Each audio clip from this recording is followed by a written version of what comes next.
I come from small town, conservative, Christian family and community. And I think one of the reasons why I didn't really come to terms with who I was fully until I was in my 20s is because I didn't ever see it as an option. Depending on who's in charge is depending on if everything is going well for me here. I don't think I'm gonna talk to anybody that I've grown up with again, or like at least the same way, because of my identity. Like if they found out, I think that they would ridicule me.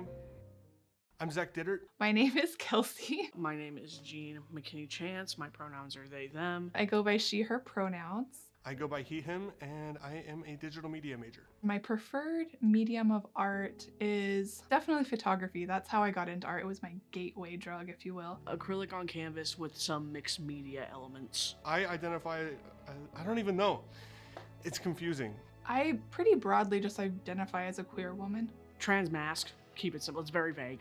That's how I do it. I mean, being queer is just one part of my identity. Being an artist is another part of my identity, so it's kind of just like melding the two things that are intrinsically me together into one. I mean, honestly, it didn't mean much to me until last year when I took Kelsey's Themes of Contemporary Art. We were talking more about activist work, and I was like, oh, like I could even like do paintings for like advocacy for like queerness. And so that's what I've been doing, trying to incorporate my identity by also showing the struggles and hardships that we go through as a community. It's been a part of me for so long, I don't really pay attention to it, and I hide it kind of well, I hope. I think that the art community and the queer community kind of go hand in hand a little bit. I knew I was like some type of trans when I was like 12. Didn't come out till I was like 14, so I knew for a while but was in denial.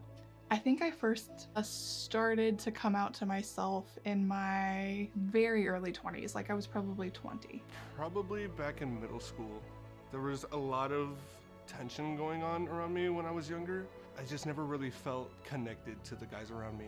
I always felt like there was something different. I've been an artist ever since I was like 6. I loved to draw. I would be in church during the sermon and I would just doodle. It just kind of evolved from there. I didn't realize that I wanted to be a digital media major until I was a sophomore in college. Like I actually got into the work and it just kind of became like second nature to me.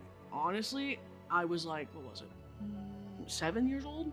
If we're gonna start like real early, like I would sketch Alvin the Chipmunks obsessively. That's primarily what I did. Kids would like pay me $1 to do it. I had a business.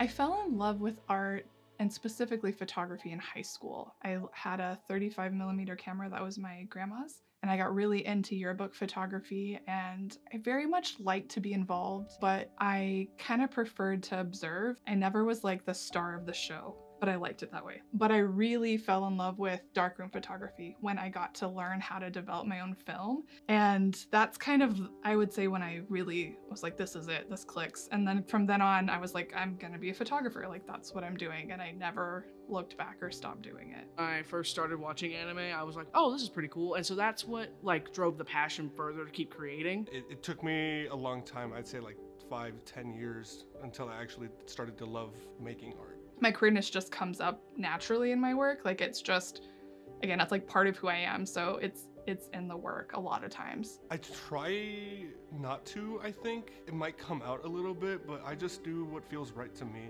And so if it presents that I'm like my identity, then it's just, that's what it is. With a lot of my paintings that have like dealing with trans identity or even just identities in general, there's a lot of play in with the color about my identities and like what they mean to me. Another thing is like color symbolism of emotions, so I can have people feel a certain way about the topic that I am painting. I have not been afraid to explore my queerness or talk about my queerness in art. I might consider where I show that work, or I might be a little apprehensive about sharing it with someone because it is like a really vulnerable place to be, to share your work when you make work like me. I'm scared of like the ridicule and like the persecution. If something were to show a part of me that I didn't want to show, I would like wipe it from the internet and not let anybody see. What are they gonna do? Rip it? I'll make another one. I will make so many more. Paint is expensive, yes, but I'm petty. If you are so offended that you go and destroy my art piece, because it's realistically, that is the worst you can do to any of my art pieces, is go up there, rip the canvas down, destroy them. I will take pieces of that canvas and I will make a new one out of them. I will glue them back. I do not care. I have definitely been censored in my artwork and been asked not to show or share certain work with particular like venues, where maybe I felt like that was kind of an undertone that was happening, was some homophobia. Do you think like with artists, like, yeah, we're all a little bit weird, like we create like funky little things, and then there's someone over there who's like, and I'm not dissing this specific crowd, but it is typically these people who are artists who I experience this from, heavily conservative and Christian, which is nothing wrong with that, but it's when I'm like, hey, I'm trans, and you're like, we're in an art school. Do you realize where you are? Do you know where you are? Because you're gonna meet a lot of queer people in the community. So it just really confuses me when we do have homophobia, because you should expect that going in. Like, it is a heavily like queer community. It's just kind of become something that I have to deal with. Being an artist has opened my eyes to the wider community of the LGBT.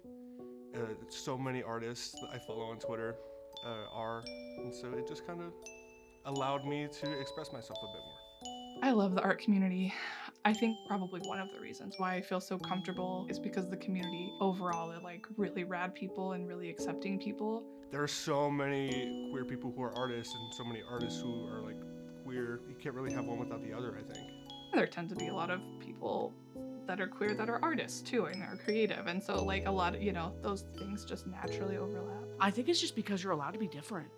Like, people expect artists to be weird. So like if you're already queer, you're already like perceived as like weird, and then you get to make stuff on top of it that's like pretty cool. I think that's why it draws people so much, and because there's already an existing queer community, they feel more accepted to like try out stuff. I think artists tend to be open-minded people in the arts, where especially contemporarily in the past, 50 years, like art can kind of be anything, and so we have this space where artists are pushing boundaries and are excited to have other creative people come into that space with them and have differing perspectives. I think it's more accepting because, when people do art, they can hide a lot of things in it. That's what I say all the time. Like, even within my work, like for my senior show, there's like hidden meanings of like queerness involved in that inherently as well. So you always find ways to like put yourself and your perspective into your art no matter what. I'm proud of who I am. It's not that I wish that I wasn't queer, it's I wish that the Midwest, I guess, was more accepting of it, but I like who I am.